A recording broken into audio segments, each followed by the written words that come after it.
অবশেষে মুক্তি পেল জুনিয়র এনটিআর, সাইফ আলী খান ও জাহ্নবী কাপুর অভিনীত দেবারা পার্ট 1-এর বহু প্রতীক্ষিত ট্রেলার। কিন্তু দুঃখের বিষয়, এটি ভক্তদের যে প্রত্যাশা ছিল তা পূরণ করতে ব্যর্থ হয়েছে বলে জানিয়েছে হিন্দুস্তান টাইমস। হিন্দুস্তান টাইমস বলছে, জুনিয়র এনটিআর, জাহ্নবী কাপুর ও সাইফ আলী খান অভিনীত দেবারা পার্ট 1 মুক্তি পাবে 27 সেপ্টেম্বর। সোমবার মুম্বাইয়ে ছবির কলাকুশলীদের উপস্থিতিতে একটি জমকালো অনুষ্ঠানে ছবিটির ট্রেলার লঞ্চ করা হয়েছে। তবে এই ট্রেলার নিয়ে যতটা উত্তেজনা ছিল সোশ্যাল মিডিয়াতে, কার্যক্ষেত্রে দেখা গেল তার উল্টোটাই হয়েছে। একেবারেই ভালো লাগেনি নেটিজনদের। মন্তব্যে ভরে গিয়েছে সামাজিক যোগাযোগ মাধ্যম।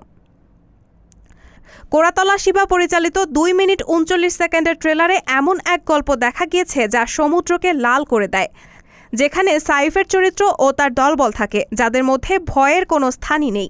তবে জুনিয়র এনটিআরের চরিত্র আসতেই বদলে যায় হিসেব। এনটিআরের চরিত্রকে পরাস্ত করার চেষ্টা করতে থাকে সাইফ, যে তাদের ভয় শিখিয়েছে। জাহ্নবীকে এক গ্রাম্য মহিলার চরিত্রে দেখানো হয়েছে। তিনি জুনিয়র এনটিআরের প্রেমিকার চরিত্রে রয়েছেন। আশা করা হয়েছে জুনিয়র এনটিআরের RRR-এর মতোই ব্লকবাস্টার হতে চলেছে এই সিনেমা। তবে দেবারা পার্ট 1-এর ট্রেলার দেখে নেটিজনরা বেশ হতাশ।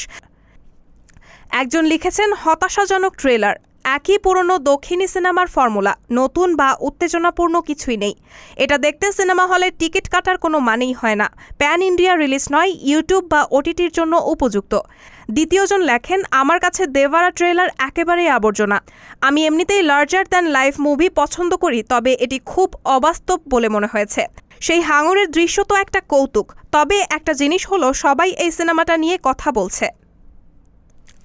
শাহরুখ খানের 2023 সালের হিট সিনেমা জওয়ান ও রণবীর কাপুরের সিনেমা শামশেরায়ের সঙ্গে স্টোরি লাইনের তুলনা করে অন্য একজন সোশ্যাল মিডিয়া ব্যবহারকারী শেয়ার করেছেন, দেবারা ট্রেলার ঠিক আছে, কিন্তু জওয়ান শামশেরার মতো একই গল্প, তাই আমি কিছুটা হতাশ বোধ করছি।